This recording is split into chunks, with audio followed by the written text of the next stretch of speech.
blood in the earth where the roan scream and clash. Savages storm, we're the fire from the ash. Chills the war cry, I shatter the cage. Fist to the sky, I'm igniting the rage. Summit's my forge, I summon the horde. Savages march, draw your blade, strike the chord.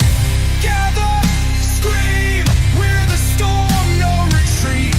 Savages rise, feel the ground shake beneath. Nate the Celt with the ancients' war drum. Blood of the clans, I call you to come. Axes held high, through the mist we collide. Summit's the battle where the fearless abide. Gather, scream, we're the storm, no retreat. Savages rise, feel the ground shake beneath. Flash Martin, Goat Man, I'm the spark in the fray. Rogue of the wild, I'm carving the way. No chains, no fear, I summon the pack. Summit's our war, there's no turning back. Mighty Mouse, I'm small but I crush. Voice like a hammer, I'm sparking the rush. Sith, broken Jedi, I roar through the strife. Summit's our blade, we're cutting through life. Gather, clash, savages storm the path. Rise, fight, we own the endless night. Chills, Nate, Flash, Matt, Sith we call. Savages unite, we'll never fall. Summit's the fire, the war that we wage. Storm through the dark, we're breaking the cage.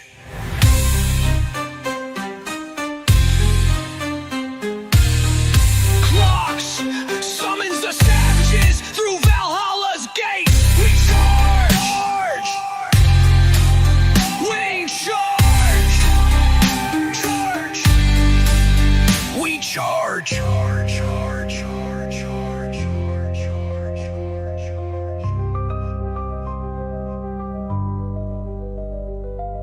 Gather round, the summit roars on.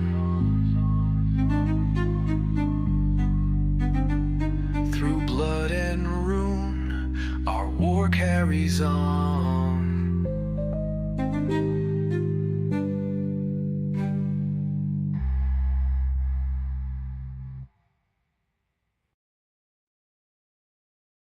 What is up, everybody? Welcome to Some of the Savages. We're back. This is episode 8.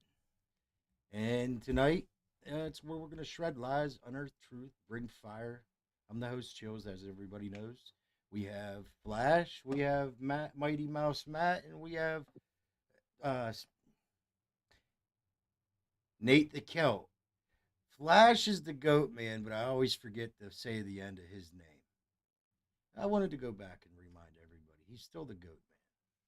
Not the goat, not the greatest of all time. The goat man. Big difference. Ask me one day in Discord and I'll explain. We might get in trouble if I explain on here, though. Okay. So tonight, we got some really important, like, not necessarily important, but some really impactful things to discuss. We're going to start off with some sunken cities, like Lost Worlds of Atlantis or Lemuria, some hypothetical ideas that people would say is not true, that are just myth, and then some that have actually been found with evidence behind them, along with artifacts. It's really interesting for the first topic. For the second topic, we're going to expose the media for the divide that they're intentionally causing. Because nobody else seems to want to do it. So, you know what? Hey, I'm a small guy. I don't have much of a platform. But I am not willing to keep quiet about these things. Especially when there's impacts in things. Everybody will understand when we get into the topic. I don't want to reveal exactly what it is, but they will understand. We're also going to be honoring a few Civil War heroes. Once again, I'll get more into that, and it'll all make sense. And then we're going to wrap it up with real talk about owning your freedom and living your life your way. So grab your war paint, crank it up, and let's get savage. Tonight, we'll be starting off with the sunken cities and the younger Dryas period, and beyond. Chills, Nate, Flash, Matt, Sith we call. And now we're here.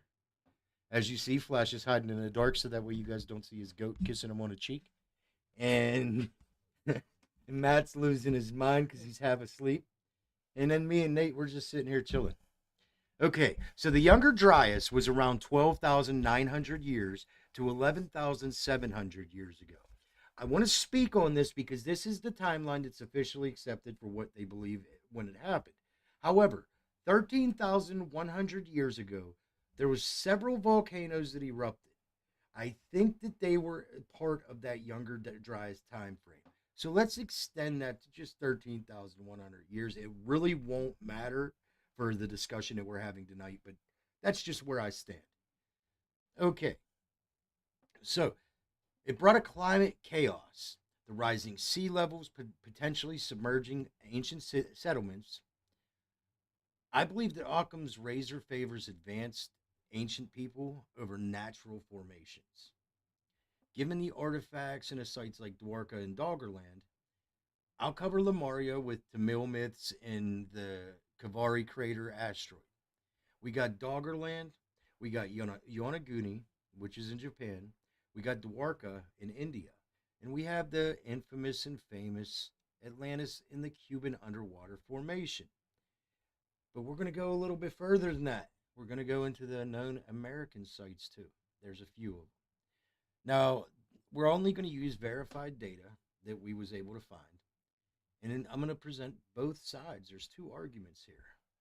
So let's go ahead and get into this. For Lemuria, each one will be specifically focused. We might have to rush through a few of them just because time constraints. So we don't go 2 hours just discussing this one topic. Lemuria, some people call it hypothetical, but it's been proposed since 1864 because of lemur fossils. It's speculated that there's a sunken continent or civilization predating the Younger Dryas. We're talking around 15,000 years ago. Now we know for the last, it was more than 12,900 years that we were under a very heavy deep freeze. So these things can be considered. Tamil myths of Kumari Kundam describe the lost land south of India. Zircon grains in Mauritius, 660 million to 2 billion years old, suggest a microcontinent sank 84 million years ago, which predates that idea. Ancient people, the Tamil texts of Kanda Puranam and the Iranara Kaparo, it's a first millennia document. It describes Kumari Kundam as an advanced Tamil civilization. Submerged sites like Dwarka show pottery and anchors hinting at an earlier human activity. Some people believe that there was an asteroid impact, but that asteroid impact would be way too early for us to really be able to believe that, because you're talking millions of years ago. They claim. You never know. Tamil myths and artifacts suggest Lemuria was a hub of advanced people, possibly hit by a cataclysm like an asteroid-driven tsunami. That makes sense. Geologists, however, dismiss Lemuria as a continent. Mauritia sank millions of years ago. As I said before humans, they claim. Kavari crater is too ancient for the Younger Dryas or myths. No artifacts confirm advanced technology. Okay. Where you guys stand with that one?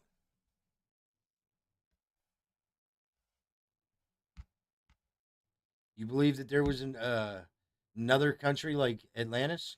Because basically that's the India Atlantis. What's saying it wasn't really Atlantis, just another name? No. I'm not saying it was actually Atlantis, but it was the India's version of Atlantis.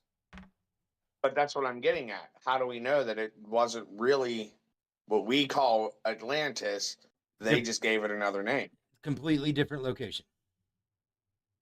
That the whole idea, it's way out of the realms of where Plato claimed Atlantis would be. Okay, I mean, if it happened once, it could happen again. absolutely. I don't discount them and think that they weren't existing. Like, I absolutely believe that they were around and evolved. Doggerland.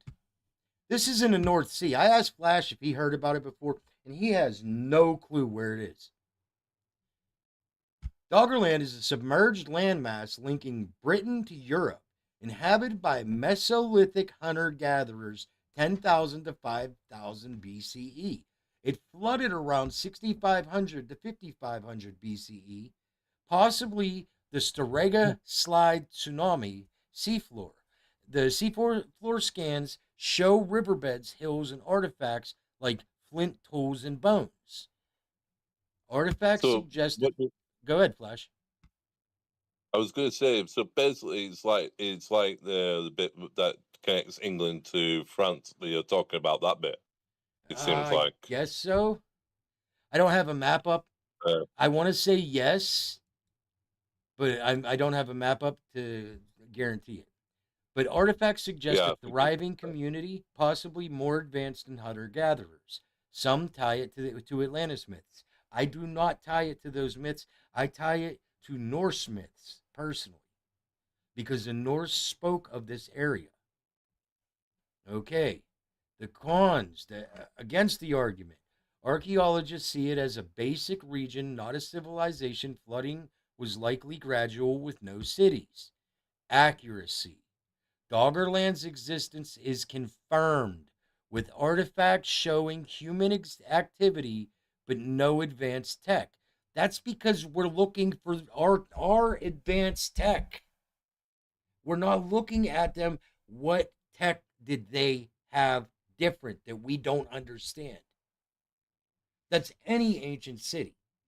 We don't have the same technology they used to build the pyramids. So keep that in mind. Yonaguni. It's a monument in Japan, found in 1986 off of Yonaguni-jima. This site has pyramid-like steps and terraces, possibly submerged during the Younger Dryas sea level rise, 40 meters. Marine geologist Masaki Kamaru dates it to around 10,000 to 6,000 BCE. Kamaru argues it's man-made, possibly tied to Lemuria with these precise structures. Geologist Robert Schock says it's a natural sandstone. No tools or pottery confirmation or confirms human activity. It's underwater. I absolutely respect Dr. Robert Schock, but this is the one that I have to disagree with him on. Because if you're looking for tools and it's underwater, it's going to be buried. The silt, the mud, the dirt, it's not going to be that easy to find things. The accuracy on it, the site does exist. No artifacts prove it's artificial. Natural erosion is mainstream. So they're saying, hey, they're saying that it's natural erosion because we haven't found any artifacts. As I said, those artifacts will be buried underwater. Dwarka in India. Submerged ruins off of Gurahat's coast, linked to the Mahabharata's Dwarka. Found in 2003 in a Gulf of Combat. It includes stone walls, anchors, and pottery, some dated to 7,500 BCE, though that timeline is debated. The pro argument for it: ruins and artifacts match texts of cities lost to floods, suggesting the advanced culture. The con is scholars tie it to a Harappan civilization. Some structures may be natural. That's just because they want to be right. We have to start looking with common sense. Accuracy. The site is real with artifacts, but its age and Mahabharata link are disputed. The Mahabharata describes this area perfectly. Now, before we go further, where do you guys think? What do you guys stand on with this? Do you think that there was an ancient people before us that we don't acknowledge or understand? Yeah, Do you? Yeah. So tell us. Look this way, or look at your camera. Now talk. Yeah, I do. Okay, and what makes you believe? Okay, I'll take the Egyptians for example of what they left behind, and there's just so much evidence pointing that they were of our ancient people before us. Oh, you want to see me trigger a whole bunch of people? Go ahead. Was it really the Egyptians that left it behind? Nate, was I it think really the yeah, Egyptians that left it behind? Because it seems after watching that interview with Zahi Hawass and Joe Rogan, it seems like most of the stuff that we learned from Zahi Hawass was made up just to pump his ego.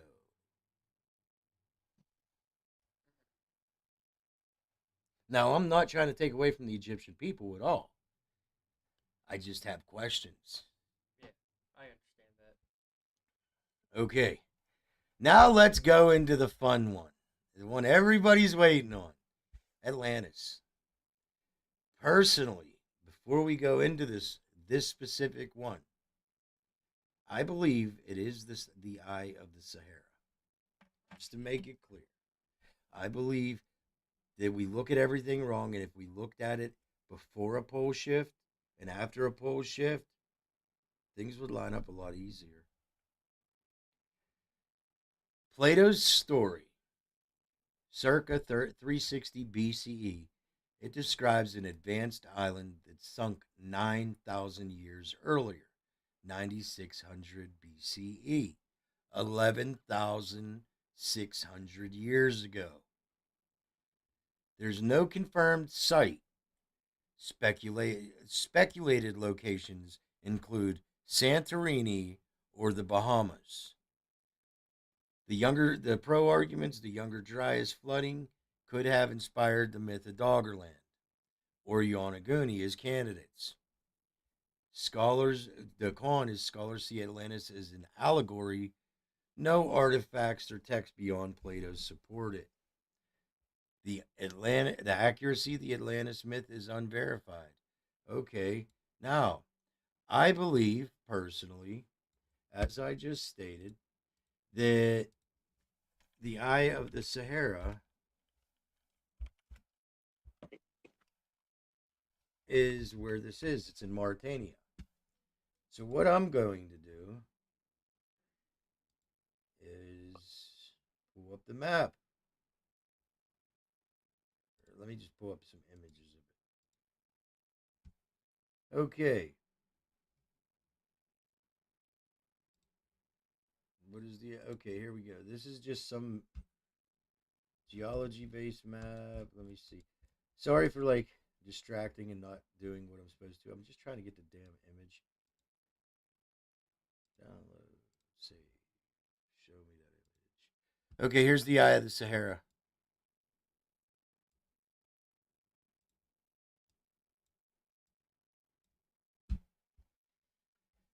The Eye of the Sahara is right off of the coast of Africa in Mauritania. You are not allowed to use a gold detector there. You will go to prison. There was Josh, starts with an S. He's got a real long, weird name, but he went there and he tried to, and they told him they would put him in prison if he used a gold detector there. Now, this is circles inside of circles, or am I tripping? Isn't this exactly what is described? Now I'm going to pull up the map because there's too much here. Copy. Let me get rid of this. Yes.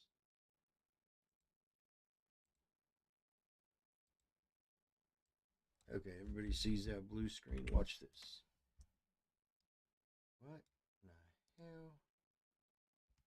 Properties. No, properties.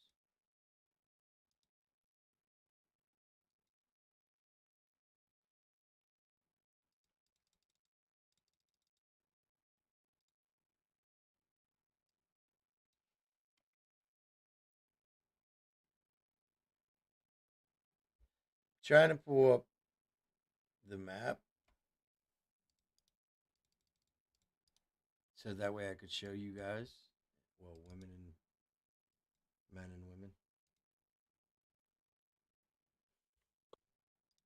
women. Interact. Are you kidding me? They're making me go through this in the middle of a podcast just to be able to use a map. Hmm. Google. Are you They want it serious? to be like the real Atlantis, hidden. Seems like it. Well, if you look at a map from 1,000 years ago, it's so much changed. There was a lot more land back then than there is now. No. So, this is what we need to see right here. Let me get rid of this part. Okay, right here. As everybody could see, this is the area that we're speaking of, the recod structure. Okay, now I got the window out the way so I can make sure everybody could see. So let me expand this a little bit. As you can see, that's the recod structure. Fairly close to the water, but we can't really count that. But as we all see, it's circles inside of circles, and it's directly west or directly south of Straits of Gibraltar, the Pillars of Hercules. Okay, and then here, let me see if we could change the terrain so it's just the terrain. No, that ain't gonna work. Okay, so let's take a good look. Does anybody notice something about Africa and how the ground looks?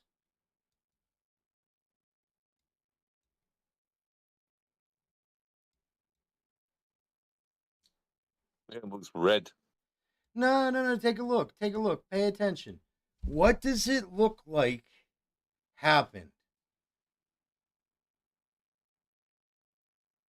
Oh, it looks like there might have been a big wave or something like gone over the ground.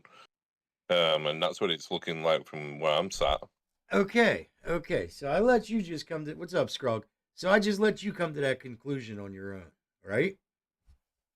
Mm. That wave.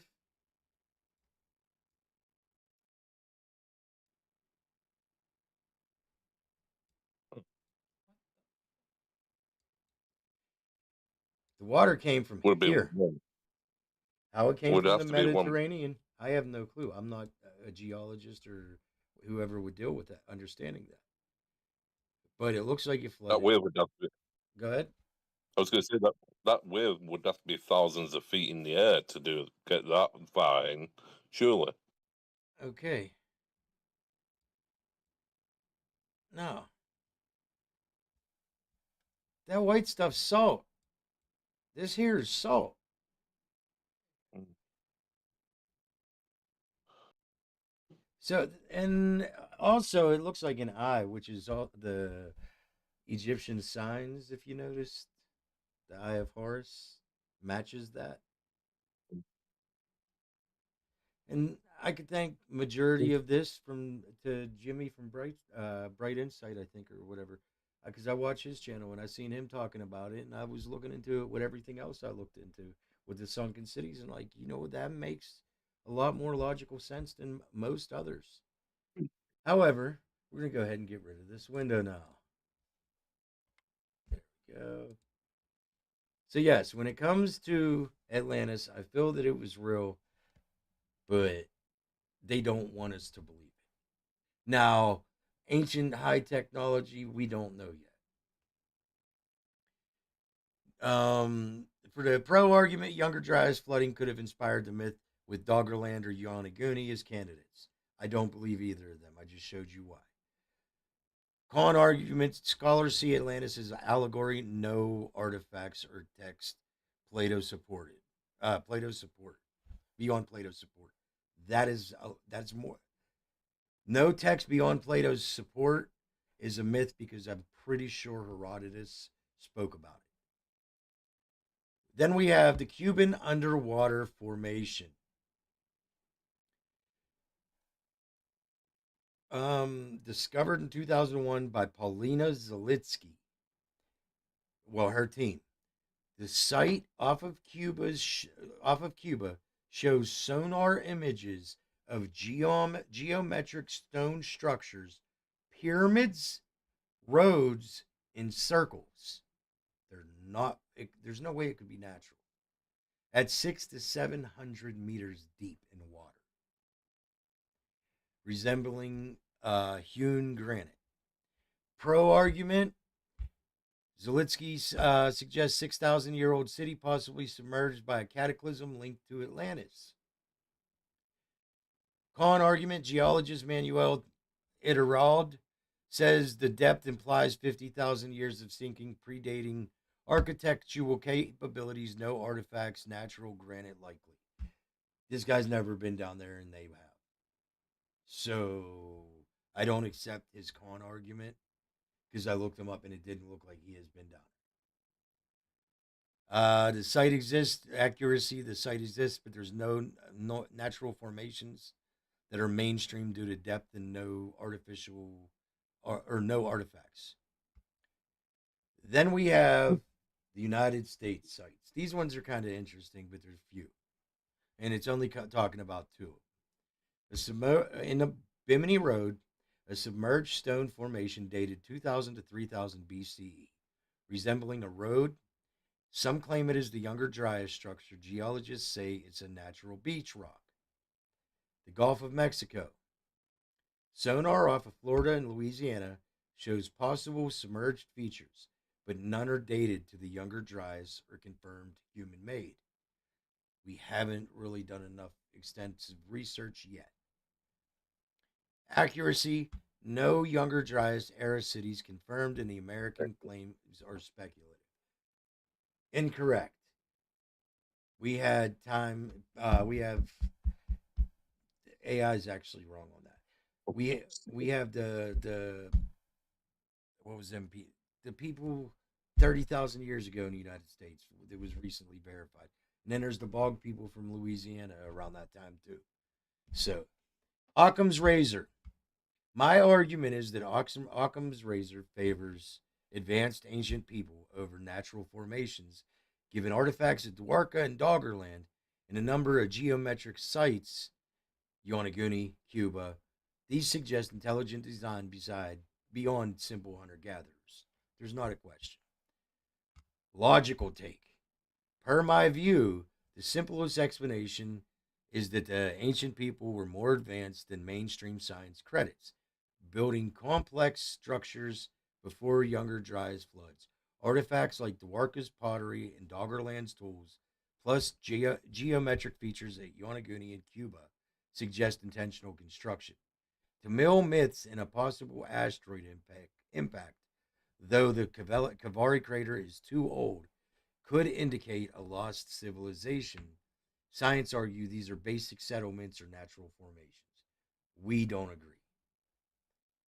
The balanced view is my perspective highlights ancient ingenuity supported by the artifacts, but lacks widespread advanced artifacts.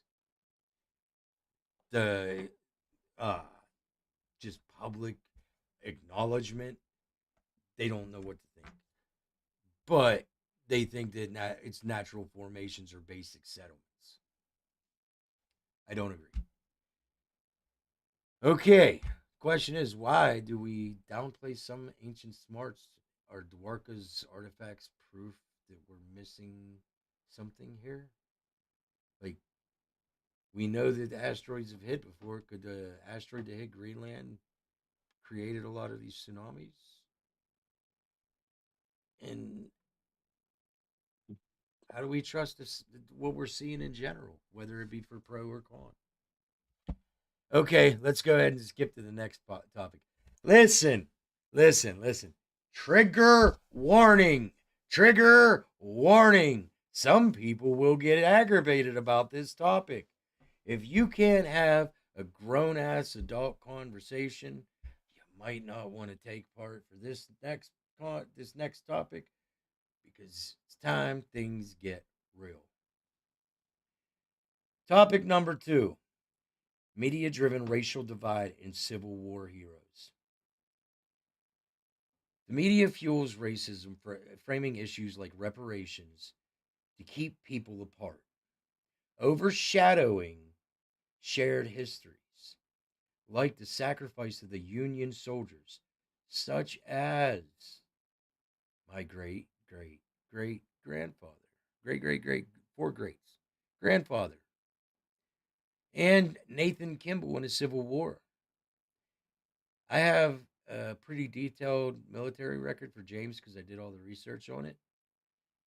And it adds a lot of depth to his story. So we're going to discuss these two. And then we're going to go more into this.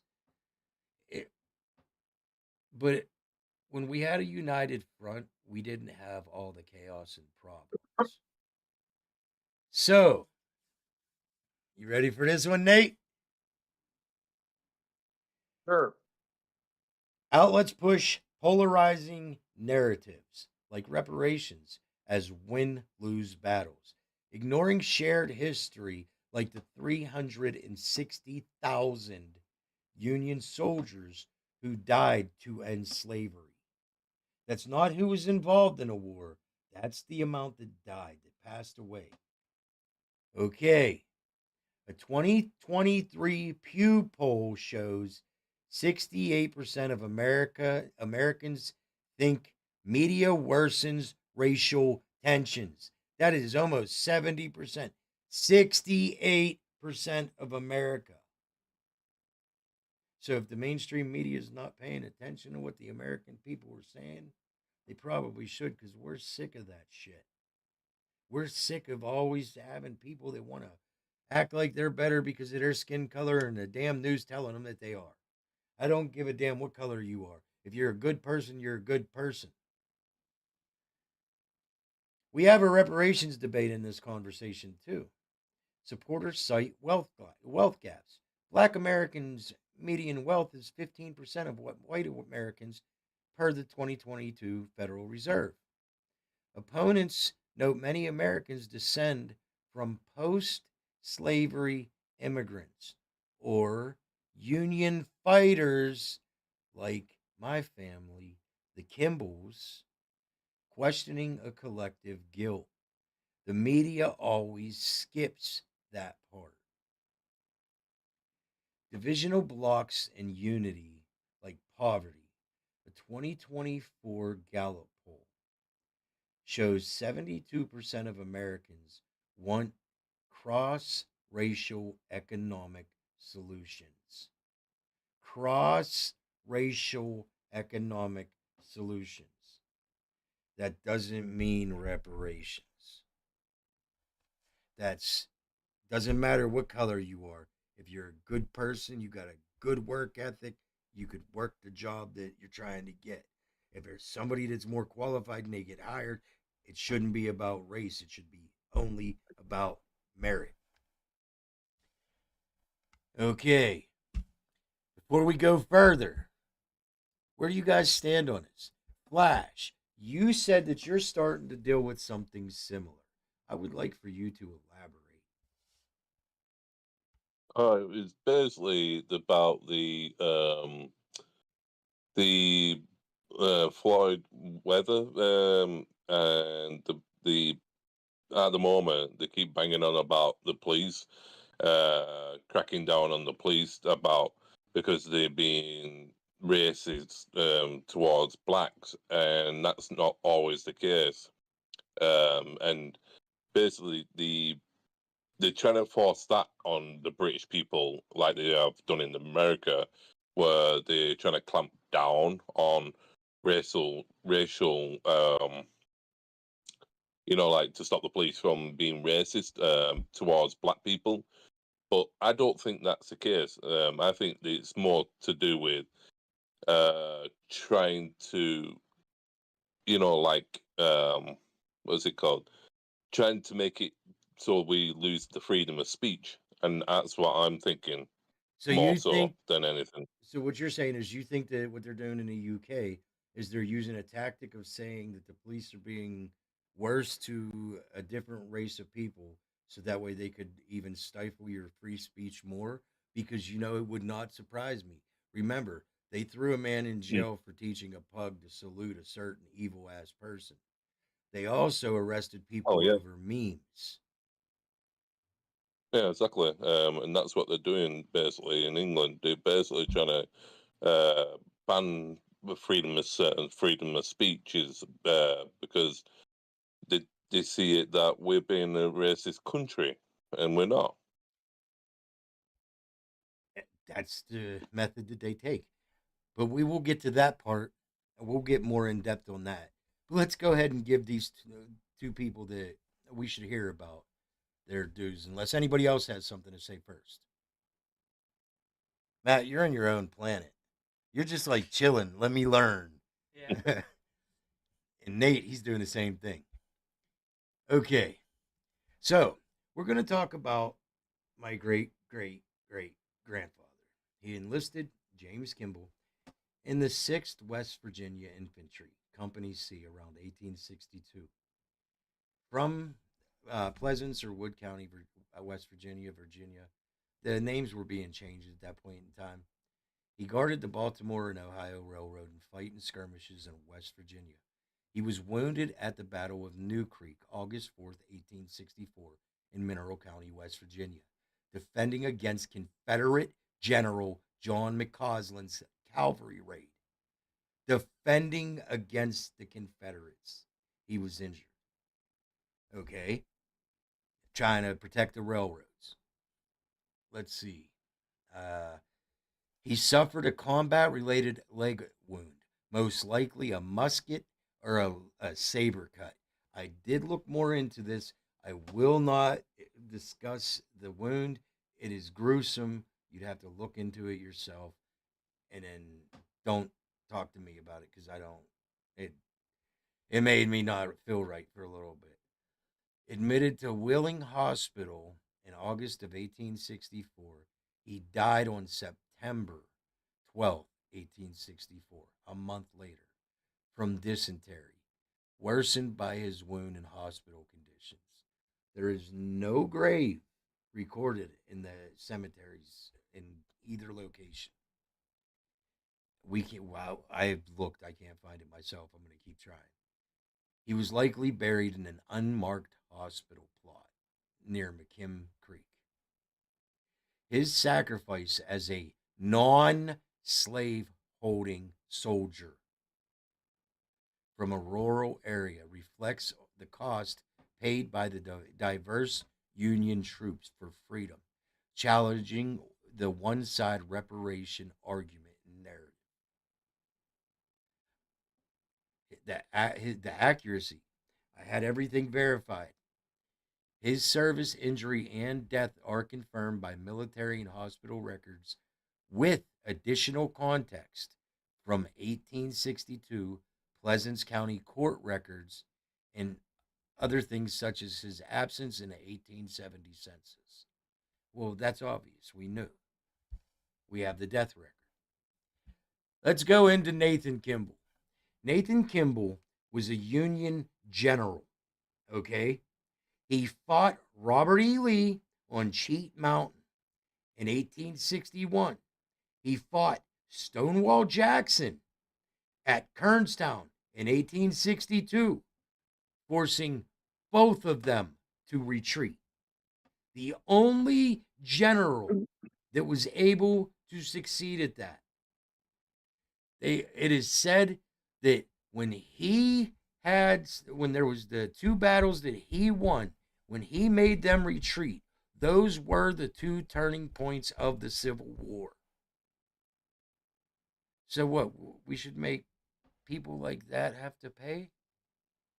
These are non-slave owning people. These were people that was just trying to do what was right and give everybody a freedom. But now their descendants need to pay. It doesn't make sense to me. Nathan Kimball's victories. This is the impact.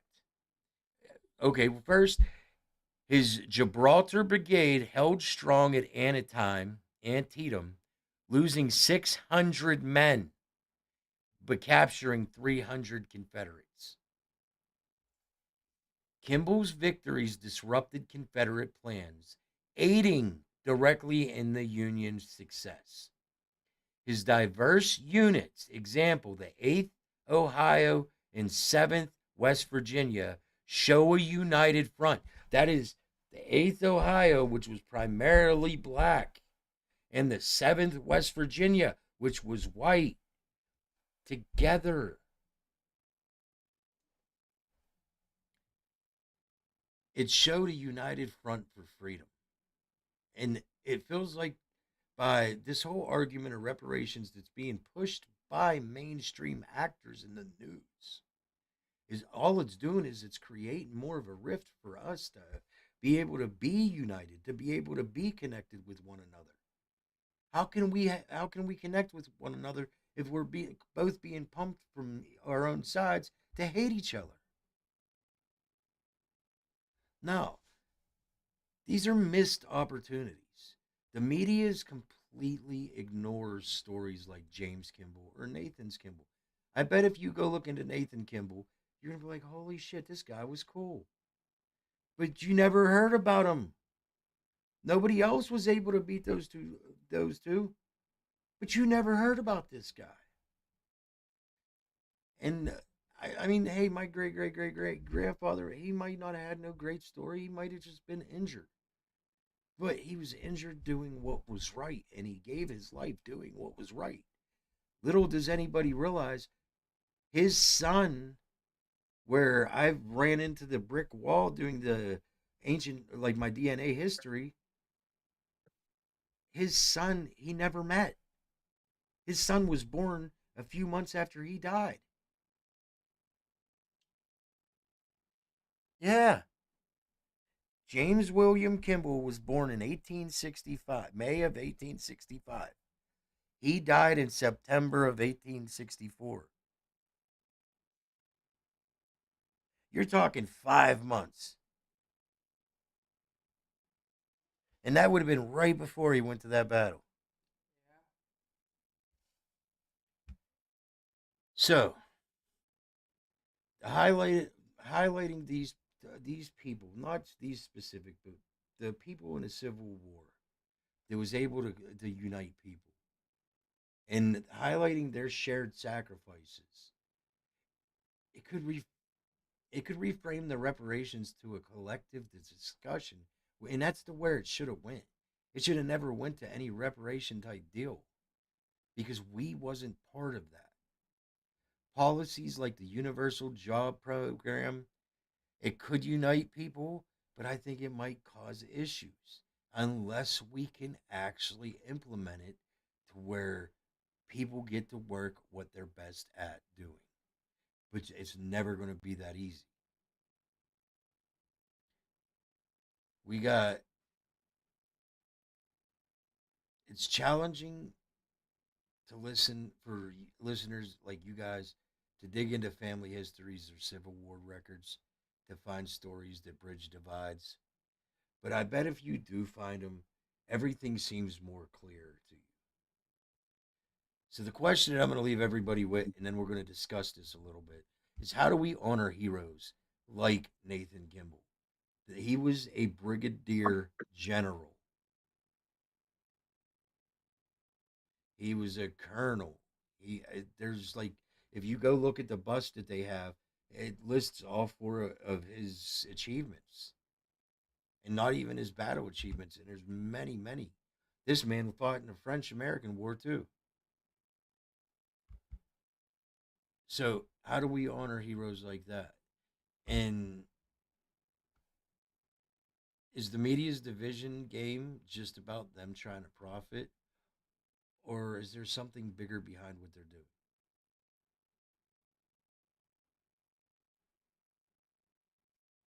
Nate, go ahead and throw an answer at them once. I think that the whole media keeping us divided aspect is if we stay divided, they can manipulate us better. We're unified, they can't manipulate us. So while they're doing the smoke and mirrors over here, distracting us with this BS division stuff. They're doing stuff in the background. Why? That'd be my question: is why all the smoke and mirrors? Why keeping us divided when we're Emotion. supposed to be a unified country? Because And as for God Flash, I was going to say it's because there's money in conflict, and that's why they're doing it. You said it better than I could have. Because I was going to say emotion equals outrage, which equals the ratings. But you just said it better. He has a brain. Even Matt's giving you props. I Flash, I will absolutely I give you props on that. I really do. But that's what it is. I feel that it's wholeheartedly the fact that we have a media that is more worried about monetary value than humanity. Like, if see, I'm all for free speech and I'm all for freedom of the press, but I think the press should be held accountable if they are intentionally lying about something, or if they are caught intentionally arising emotional reactions from people. I have seen too many stories in the last 10 years, just minimum the last 10 years, that were just the media creating outrage over something so more people would watch their damn channels.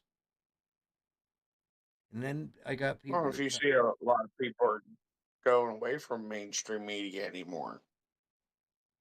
That's what I'm saying. And then I see people coming to me now saying, yeah, the mainstream media is dying. And it's like, thank goodness.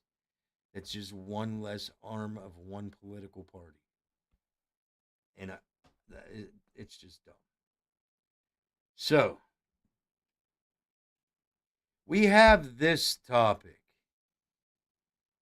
But I feel this topic might be too much.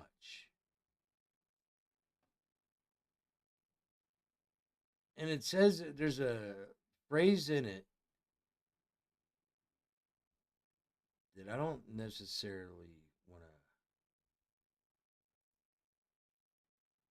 Yeah, let's not do that. Just blank. Okay, so. I was going to say just blank it out. So.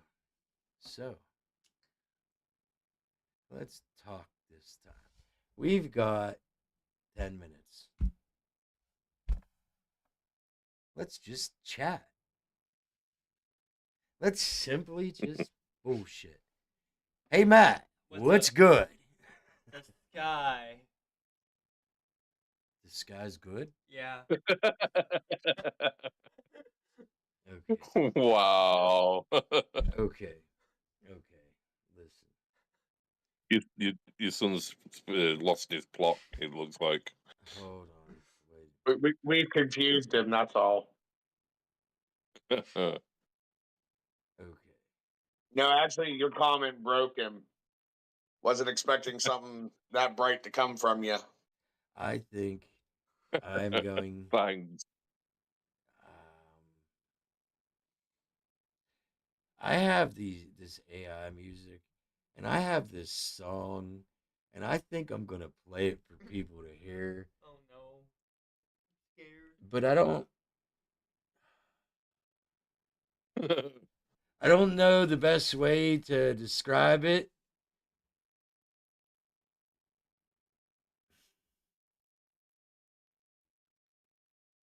Just play it and let people think what they want. Okay, hold on. Let them come to the imaginations. Brit has a point. But I don't think I'd be able to let you guys hear it. That would be. It don't matter. I got it. Watch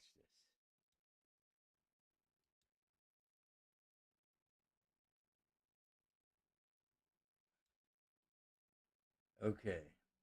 So, somebody made a comment to me recently, and they said, you should encourage people that drugs are bad. And they were trying to say it in a funny way. Marijuana's bad, okay? No. So I'm pretty sure if I play a song, it'll pick up on my headset. Yes. Scrog, I'm going to play this song. If it doesn't work, let me know. If you don't hear it. For the rest of you guys, Flash, Nate, Matt, Yeah.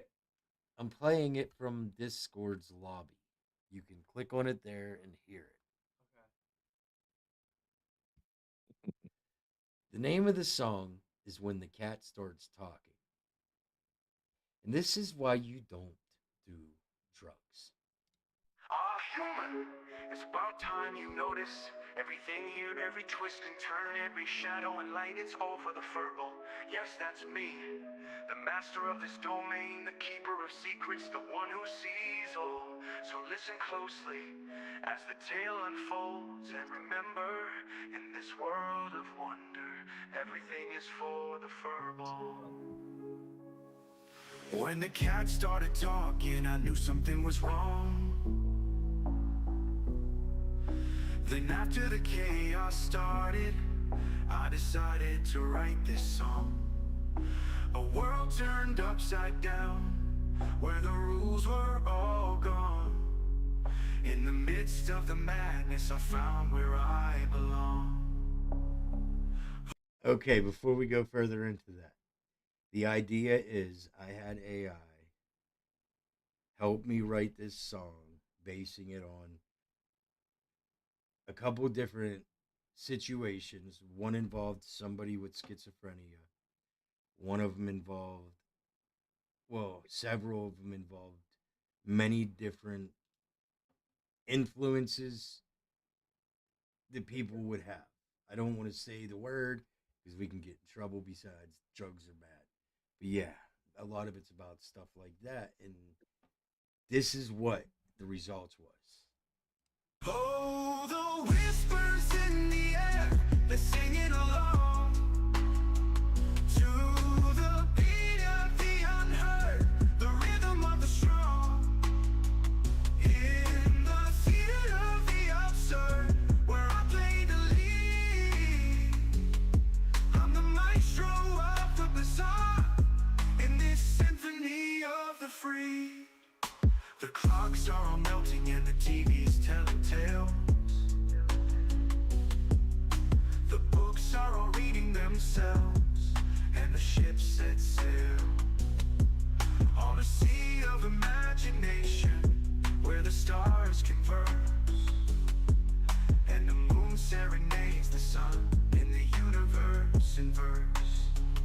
In the hush of the twilight's gleam, reality blends into a dream, a tapestry of thoughts finally weaved.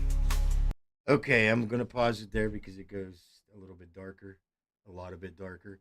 So I'm going to pause it there. And we could discuss just that aspect of it for a few minutes before we end it. Hey, Scrog, I know you're still here. I need you to do me a favor. I need you to go into the lobby of my Discord and give me 2 songs to react to after I finish this other half of this Snickers bar. I'm sure you could figure that the 2 songs to use. Mickey mentioned recently one about Liliac, so let's throw them on there. If there's a new one you got, and then give me another one. You always got good suggestions. I'm gonna do some reactions tonight. Okay, but now let's go into that song. What you guys think of it from what you heard? The name of the song is When the Cat Starts Talking. It refers to the TV melting, the books reading themselves. Thanks, Scrog.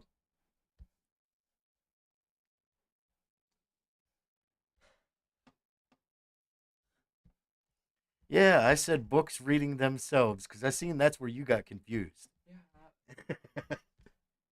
Well, Nate can make books read themselves. He just got to have his Celtic uniform on. Cool. Right, Nate? Yep. You open up that e-reader book on your phone, and then you hold it up to another book, and it'll scan it. It'll scan the name, and it'll look for that book online, and you got it.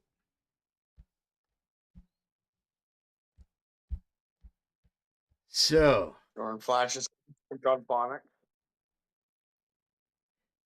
hey, Flash, if you had to come with one idea of something you've learned in the last year that was most important to you, what would it be? uh, well, I could I'm burn you. more respect for the elderly. I can appreciate that, and you're my buddy, so I'm not gonna burn you alive. But what I could have said right there, dude, oh my goodness, you might not talk to me after that. Nate. Well, you there, you always are a bit of Oh, whoa. the D. 15th Bend. What is up, 15th Bend? It is awesome seeing you. Yes, okay, we got a Liliac song coming up. What is up, 15th Bend? It is awesome seeing you. I don't know if you're still here or not because my numbers are never accurate on here from being on multiple areas. But, Nate, what about you? Something I learned over the past year Over the past year. that you really tend to find out who's got your back when stuff hits the fan. Yeah, we go live every week, 15th. Usually we go live with the Summit of Savages. Like, this is the end of the podcast now, so we're just BSing. But absolutely. Stop by anytime. Shit, jump in Discord. I'll pull you in a channel one day and you go live if you want to. Oh, wait. 15th got a new song out? Yeah, I think I could do that. So we got 15th Bend and Liliac coming up. Nate, I absolutely can understand that, and I see where you're coming from. And you've seen that you didn't have to question my loyalty.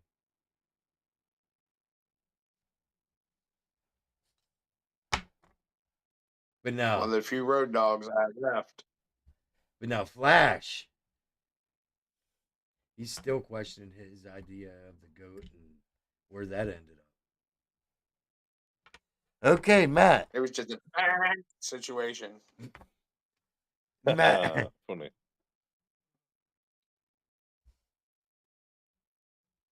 Hey, I didn't get that. Enjoy, reminisce more, brother. Yeah, absolutely, absolutely. Yeah, Scrog, I didn't get the 15th that you were posting. So if you don't drop it, I'll go to his channel and grab it. Matt, one thing you learned this year. In a year. So this time last year till now. This time last year, I just would have graduated, so I could burn him alive too. I swear, if I was not on YouTube right now and I was only on another platform, the things that I could say to these two would be horrible. Okay, yeah, I got it. I got it. Flash, I would have. Oh my goodness. And Matt, go ahead. All right, so why are you picking on us two when you got frigging thing on the top? You want me to pick on Nate? Yeah, You won't let him makes borrow. a change from us two. You won't let him borrow your sheep. Why should I?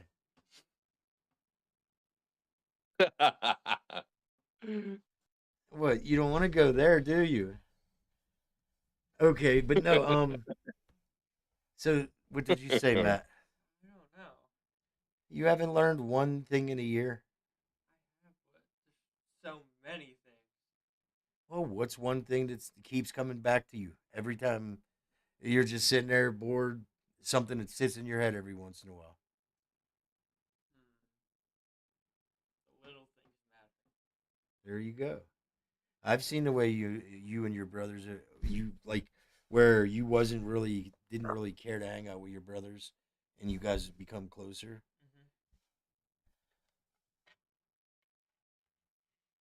Hmm. One thing that I've learned over the last year, I can't say I've learned very much, but I hate people, and not necessarily anybody specific, just in general, people that aren't willing to use logic. Like I've met some really, really, really bad people, and they just it's like some people don't have a comprehension to think. But you guys still got to give everybody a chance. Don't worry, Flash. I ain't gonna pick on you. I don't hate you. Look, everybody, you can finally see Flash Martin. He has a light. Oh my god. Oh my God! Did you finally wait? Wait, wait. Good Flash. one. Did Go England on. finally give you guys electricity? Uh, Funny. Well, they Actually, stifle we're your always like, they stifle your speech. That's why I have to ask. actually, I'm getting the light from my telly if you look. Gotcha. Okay. Well, you know He what? must be watching Burger King. Listen, listen. So this is where we gotta do the outro, and then I'll be back in about a half hour or so to do the two reactions. I'll probably do them at the same time, but I'm not sure. I'm not. No, I'll do them separately. But let me go And ahead. our weekly guest appearance. Are you guys going to come on? You sticking around? And I'm currently with Marley in the picture Oh, since absolutely. he always seems to make at least one appearance every week. Absolutely. I've been in and out getting dinner ready for tomorrow's start. An estimated 20-hour brisket cook. That sounds good. That sounds real good. But let me go ahead Strog, and we'll be over for dinner in a little bit. Yeah, yeah. Save us some. we're going here I'll then. be there in 3 Oh time. no. Uh oh. Okay. So this is the outro. And that's the Summit of Savages for you. You guys are all legends. I appreciate all of you. We got 15th Bend here. We got Scrog. We got other people that like to keep to themselves, which to each their own. We dove into lost worlds of Lemuria and the Cuban pyramids, and ancient smarts and like ancient smarts that we've slept on. We also discussed heroes that deserve a little bit of recognition, exposing the media's division idea and scandal in the process. And I think next week we'll be a little bit more organized. These topics, the third topic, it was just I wanted to go with something heartfelt and something that when you leave you want more, but you feel good that you was there. And I think I went a little too far with that topic, so we'll we'll take care of that. But I want to thank everybody for taking a ride with us tonight, keeping it raw, keep it real, and come back at about 8:35 Eastern Standard Time, where we will be checking out 15 Ben's song first, and then we'll go from there. I think I might still have the ranking system too. We'll have to check for that. So, with that being said, stay savage, and we will see you all in approximately 30 minutes, 29 minutes. Until then,